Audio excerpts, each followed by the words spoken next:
हम कर रहे हैं chapter 3 valid contract and it's elements. Last एक छोटा सा पार्ट इसमें बचा है, वो करके फिर मैं आपसे इंपॉर्टेंट क्वेश्चंस डिस्कस करूंगी इस चैप्टर के।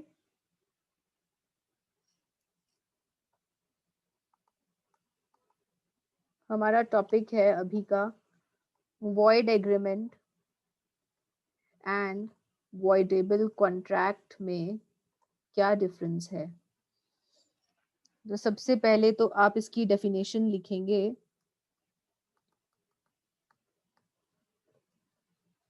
वॉइड एग्रीमेंट क्या है? वो एग्रीमेंट जो कि नॉट एनफोर्सेबल बाय लॉ,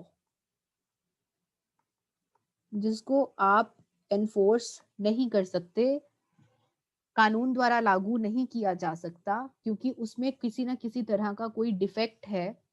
ऐसे एग्रीमेंट को आप कहते हैं वॉइड एग्रीमेंट। और वॉइडेबल कॉन्ट्रैक्ट क्या है? जो किसी एक पार्टी के थ्रू एनफोर्स किया जा सकता है, कोई एक पार्टी एनफोर्स कर सकती है, लेकिन जो सेकंड पार्टी है, जो दूसरी पार्टी है, वो उसको एनफोर्स नहीं कर सकती। ऐसे कॉन्ट्रैक्ट को हम वॉइडेबल कॉन्ट्रैक्ट कहते हैं। दूसरी पार्टी उसको एनफोर्स इसलिए नहीं कर सकती क्योंकि उसने कुछ ना कुछ गलती करी है। ये हम पहले कर चुके हैं, दोबारा से करेंगे एग्जाम्पल में। ये तो डेफिनेशन हो गई। अब हम एनफोर्सेबिलिटी की बात करें तो वॉइड एग्रीमेंट एनफोर्स किया जा सकता है? No, void agreement can not be enforceable. और जो वॉइडेबल कॉन्ट्रैक्ट है वो एक फर्स्ट पार्टी, कोई एक पार्टी एनफोर्स कर सकती है और दूसरी पार्टी एनफोर्स नहीं कर सकती।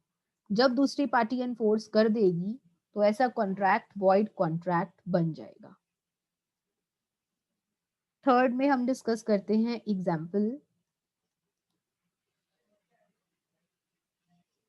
इसमें हमने एग्जाम्पल क्या डिस्कस किया था कि बी ने ए को गुड्स सेल करने का ऑफर किया, लेकिन ए और बी दोनों को ही मालूम नहीं था कि जो बी के गुड्स शिप के थ्रू आ रहे हैं, वो शिप जो है वो डूब चुका है, वो सिंक हो चुका है। सिंस जिस टाइम पे इन दोनों के बीच में एग्रीमेंट हुआ, उस टाइम पे इनको गुड्स के हालात के बारे में नहीं पता था कि जो गुड्स हैं वो खत्म हो चुके हैं।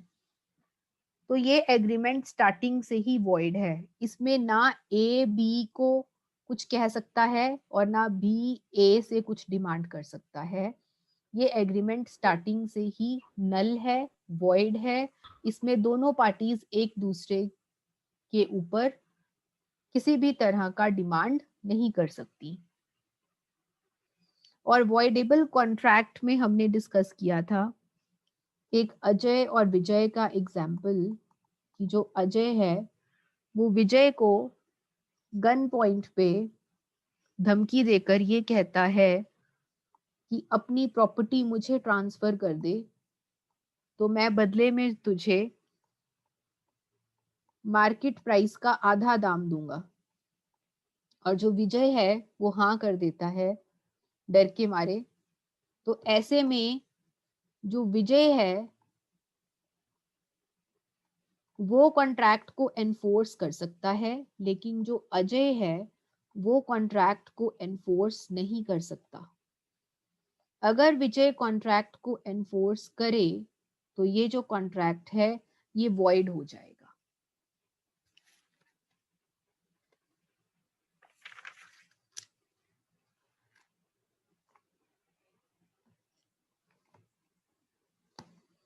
Next point is legality.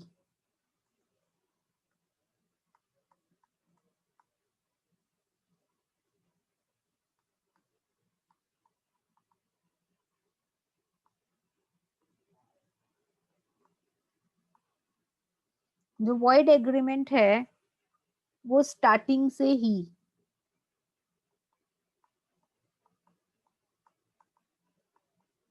Beginning से ही अनएनफोर्सेबल है, आप इसको एनफोर्स नहीं कर सकते, स्टार्टिंग से ही इसमें डिफेक्ट है। लेकिन जो वॉइडेबल कॉन्ट्रैक्ट है वो तब तक रद्द नहीं किया जा सकता जब तक जो पार्टी एनफोर्स कर सकती है वो उसको एनफोर्स ना कर दे। Repudiated at the option of one party, एक पार्टी के ऑप्शन पर ये रिप्यूडिएट हो सकता है। रीजन क्या है? ये जो वॉइड एग्रीमेंट है ये वॉइड क्यों होता है? ये वॉइड क्यों इसलिए होता है क्योंकि वो जो हमने एलिमेंट्स करे हैं ना वैलिड कॉन्ट्रैक्ट के, इसमें वैलिड कॉन्ट्रैक्ट के एलिमेंट्स प्रेजेंट नहीं होते, इसीलिए ये वॉइड है। और वॉइडेबल कॉन्ट्रैक्ट इसलिए वॉइडेबल है क्योंकि इसमें दोनों में से किसी एक पार्टी की जो कंसेंट है, जो सहमति है, वो फ्री नहीं है। यहाँ पे फ्री कंसेंट अवेलेबल नहीं है, इसीलिए ये कॉन्ट्रैक्ट जो है ये वॉइडेबल होता है।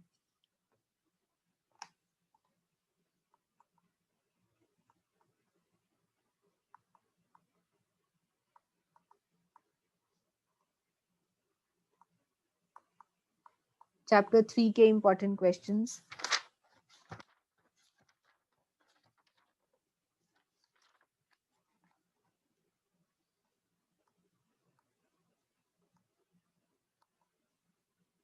लॉन्ग आंसर टाइप क्वेश्चंस में आपसे पूछा जा सकता है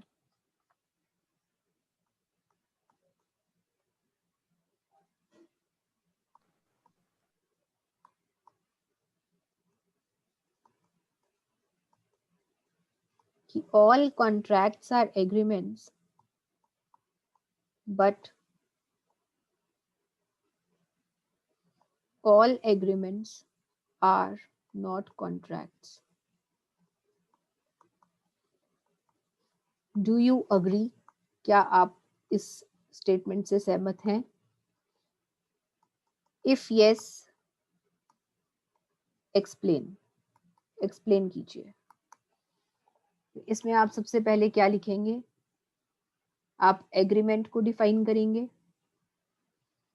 फिर आप कॉन्ट्रैक्ट को डिफाइन करेंगे, उसके बाद आप ये स्टेटमेंट देंगे और स्टेटमेंट देने के बाद आप एसेंशियल एलिमेंट्स लिखेंगे of a valid contract.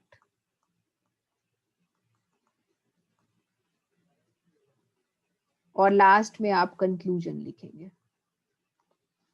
Essential elements में आप चार्ट बनाएंगे। ठीक है जी। Second important question,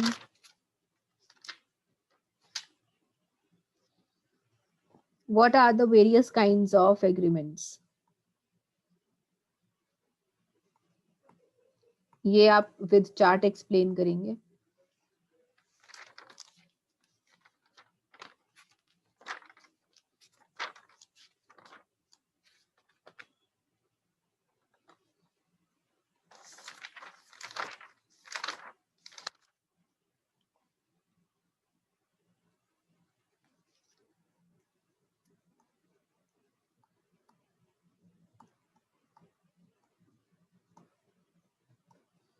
short questions में आपसे क्या पूछा जा सकता है? Difference between void agreement and voidable contract, जो हमने आज जस्ट अभी अभी डिस्कस किया। एक और डिफरेंस पूछा जा सकता है, difference between agreement and contract.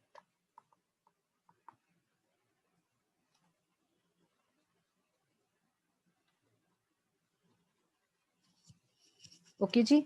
सो ये कुछ इंपॉर्टेंट क्वेश्चंस हैं इस चैप्टर के। अब हम नेक्स्ट चैप्टर स्टार्ट कर रहे हैं आज, that is chapter 4. Chapter 4 is proposal and acceptance. याद है जब हमने वैलिड कॉन्ट्रैक्ट के एसेंशियल एलिमेंट्स किए थे तो उसमें सबसे पहला एलिमेंट क्या था? सबसे पहला एलिमेंट था agreement. And what is agreement? Agreement means proposal and it's acceptance. अब हम एक एक करके उन सभी एलिमेंट्स को अलग अलग चैप्टर्स में डिस्कस करेंगे. ठीक है, तो ये चैप्टर जो है हमारा, ये फर्स्ट वैलिड एसेंशियल है. फर्स्ट एसेंशियल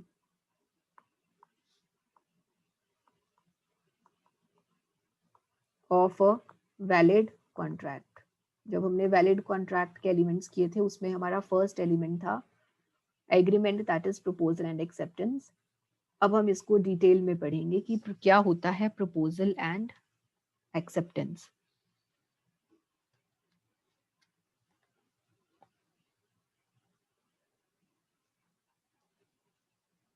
क्या है एग्रीमेंट? कैसे बनता है एग्रीमेंट?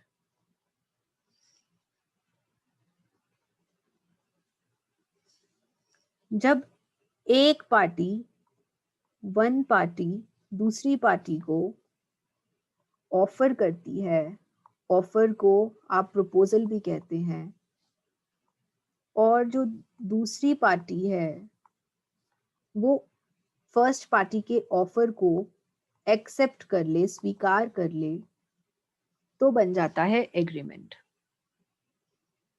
जो पार्टी ऑफर करती है उसको कहा जाता है प्रोमिसर,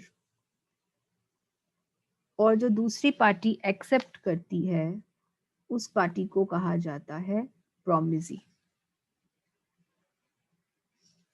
तो अगर हम प्रपोजल या फिर ऑफर की डेफिनेशन करें, जो कि हम पहले कर चुके हैं डेफिनेशंस वाले चैप्टर में, सेक्शन है 2A, बड़े डिटेल में करवाई थी मैंने आपको ये डेफिनेशन. इसमें हमने क्या किया था? When one person signifies to another, जब एक पर्सन दूसरे पर्सन को अपनी इच्छा जताता है,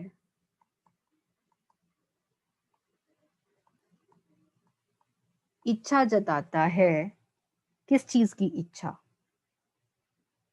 इच्छा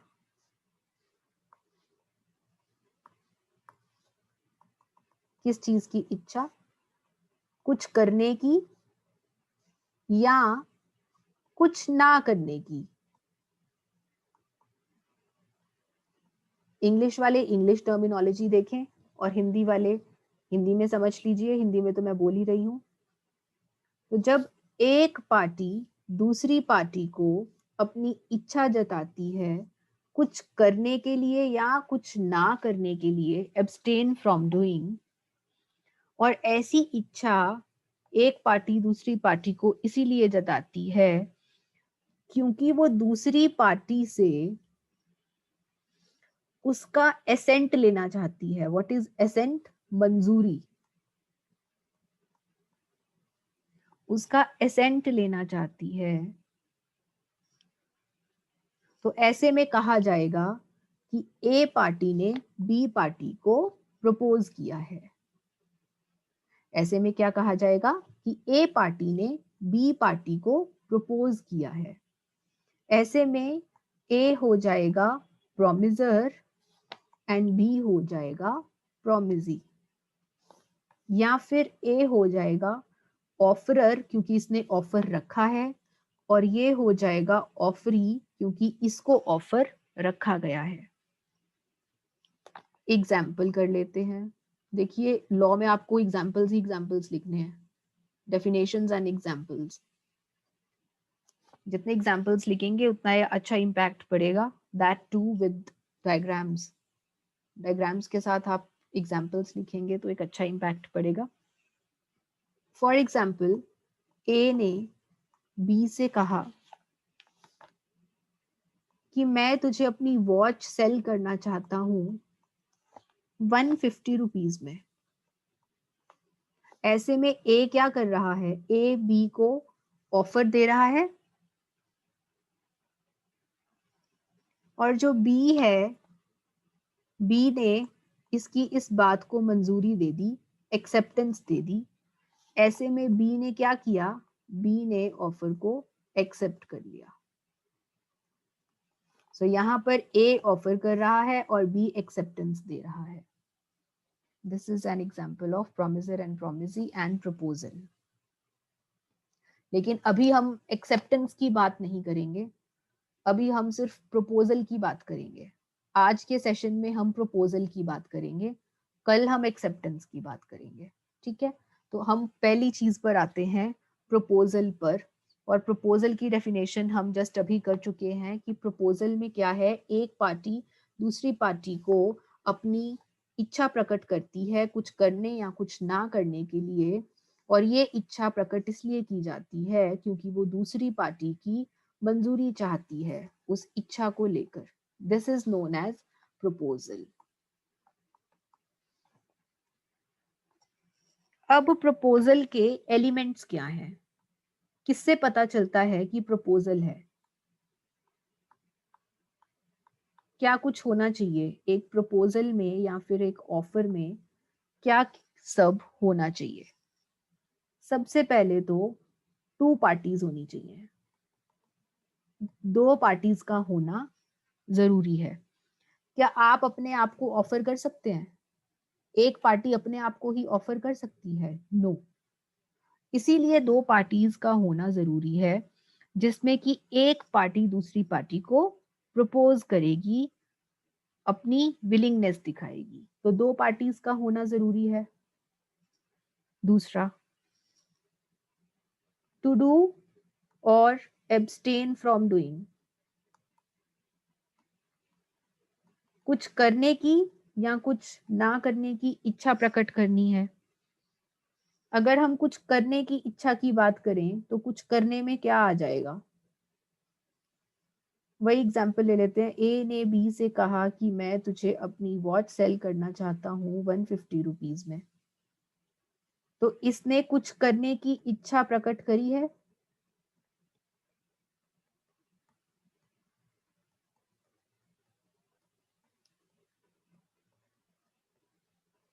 की है। दैट मीन्स ए ने बी को क्या किया है, ऑफर किया है या फिर प्रपोजल दिया है। अब एब्सटेन फ्रॉम डूइंग, कुछ ना करने की इच्छा। अब कुछ ना करने की इच्छा में क्या है, ए ने बी से कहा मैं तुझे 10,000 रुपए दूंगा,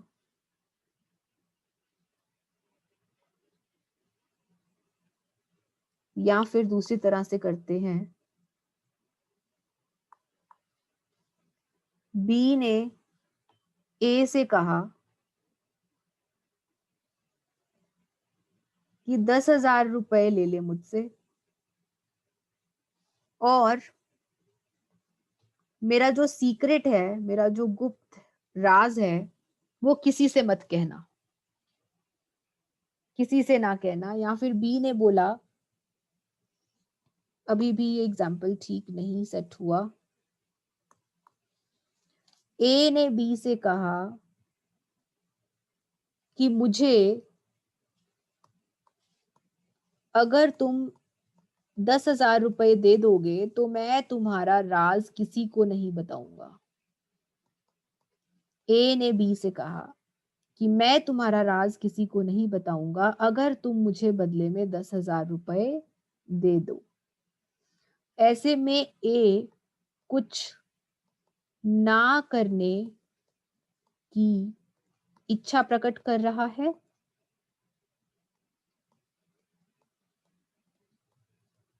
कि मैं तुम्हारा राज किसी को नहीं बताऊंगा, कुछ ना करने की इच्छा, एब्सटेन फ्रॉम डूइंग। ऐसे में भी यही कहा जाएगा कि जो ए है वो बी को प्रपोज कर रहा है, ऑफर कर रहा है कुछ ना करने के लिए। तीसरा एलिमेंट है ऑब्जेक्ट ऑफ द प्रपोजल।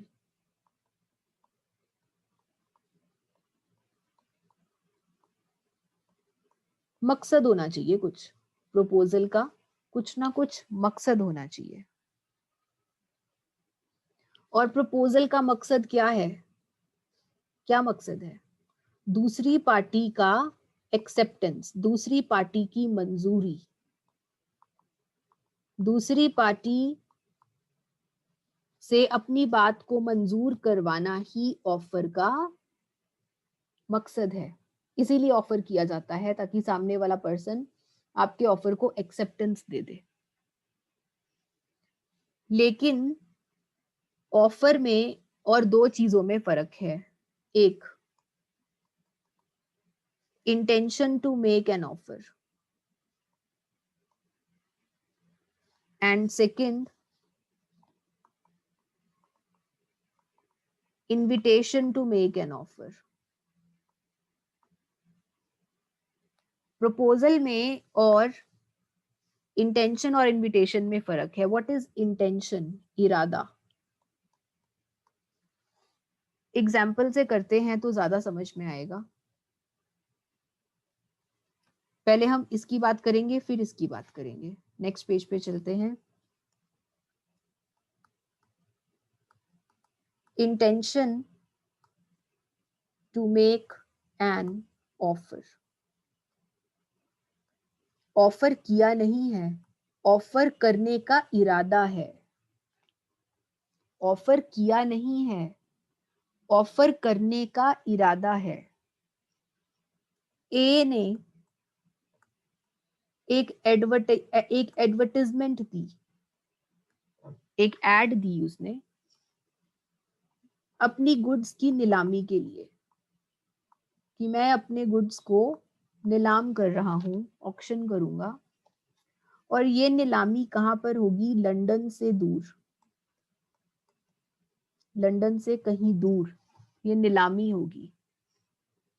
ये एडवर्टाइजमेंट पढ़ के एक पर्सन बी था,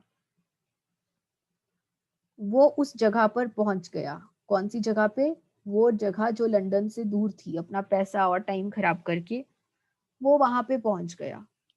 लेकिन जब वो वहां पर पहुंचता है, अराइव होता है वहां, तो वो देखता है कि भाई यहाँ पर तो कोई ऑक्शन शुरू ही नहीं हुई। और बी क्या करता है? बी ए को स्यू कर देता है, उसके ऊपर केस कर देता है, उसको कोर्ट में घसीट देता है। यहां पर कहा जाएगा, कोर्ट ने क्या फैसला सुनाया? कोर्ट ने बोला कि जो ए है उसका कोई कसूर नहीं, क्योंकि ए ने ऑफर किया ही नहीं था। ए ने ऑफर किया ही नहीं था, तो बी एक्सेप्ट कैसे कर सकता है? ए का सिर्फ इरादा था ऑफर करने का। एडवर्टाइजमेंट देने से उसने ऑफर किया नहीं है। एडवर्टाइजमेंट देने से वो अपना इरादा दिखा रहा है कि मैं उस दिन ऑफर करूंगा, ऑक्शन वाले दिन मैं ऑफर करूंगा। लेकिन एडवर्टाइजमेंट वाले दिन उसने क्या ऑफर किया? नो। एडवर्टाइजमेंट देना ऑफर करना नहीं है। अगर उस दिन ऑक्शन होती तो ऑक्शन वाले दिन आप ये कह सकते थे कि उसने ऑफर किया है, लेकिन एडवर्टाइजमेंट देना ऑफर करना नहीं होता।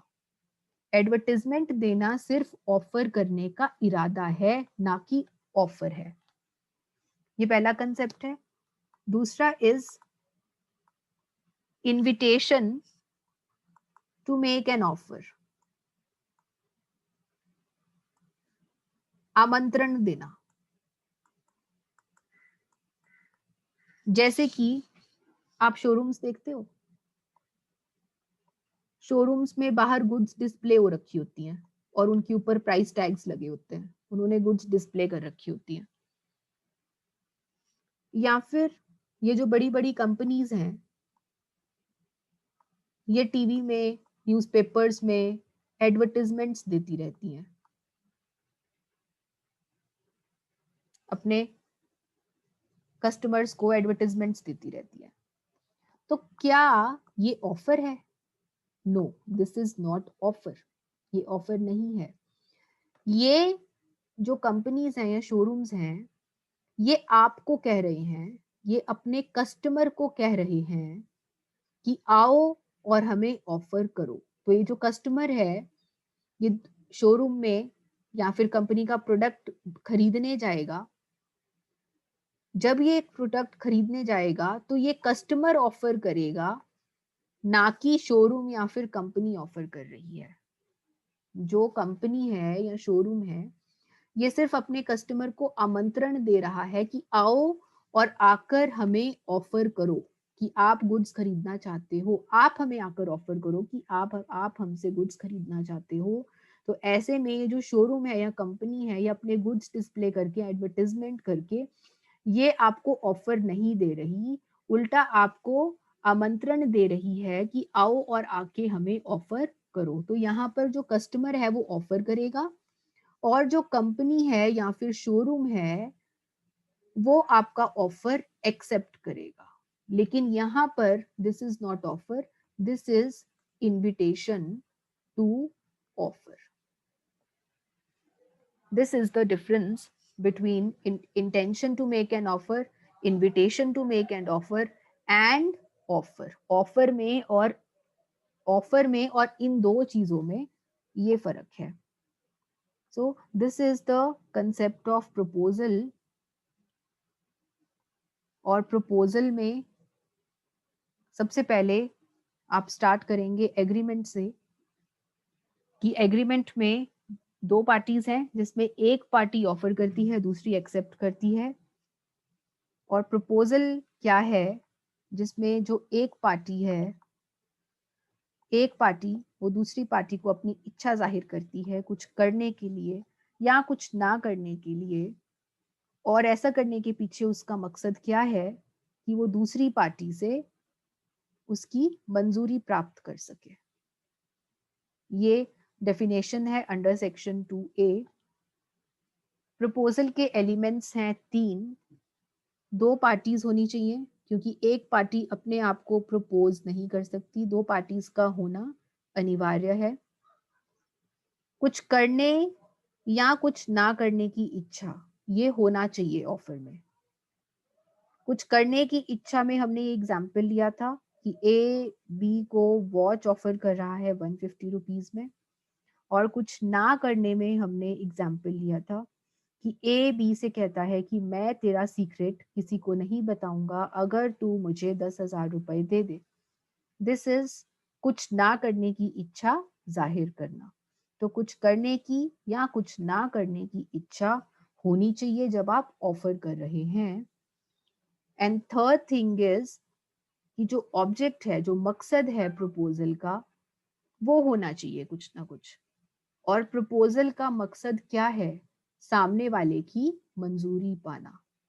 लेकिन ऑफर में और intention to make an offer में and invitation to make an offer में फर्क है। क्या फर्क है?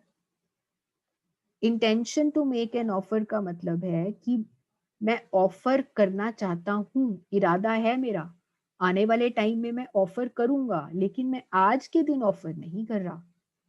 इसमें मैंने आपको एडवर्टाइजमेंट का एग्जाम्पल बताया था, जहां पे एडवर्टाइजमेंट देकर एक कंपनी अपना इरादा जाहिर कर रही है कि ऑक्शन वाले दिन मैं ऑफर करूंगा, लेकिन एडवर्टाइजमेंट वाले दिन कोई ऑफर नहीं हुआ। सो जब आप अपने इरादे को जाहिर कर रहे हैं एडवर्टाइजमेंट देकर, that is not an offer, that is intention to make an offer. And invitation to make an offer में क्या है कि जो कंपनीज हैं या शोरूम्स हैं, ये जब अपने गुड्स को डिस्प्ले करते हैं या एडवर्टाइजमेंट देते हैं, तो उसके पीछे उनका मकसद क्या होता है? उनका मकसद है कि जो कस्टमर है वो आके कंपनी को ऑफर करे उनका गुड खरीदने के लिए। Fine. So this is about the elements of proposal. कल हम डिस्कस करेंगे रूल्स, कि अगर आप प्रपोज़ल करना चाहते हैं सामने वाली पार्टी को, तो उसके नियम क्या हैं?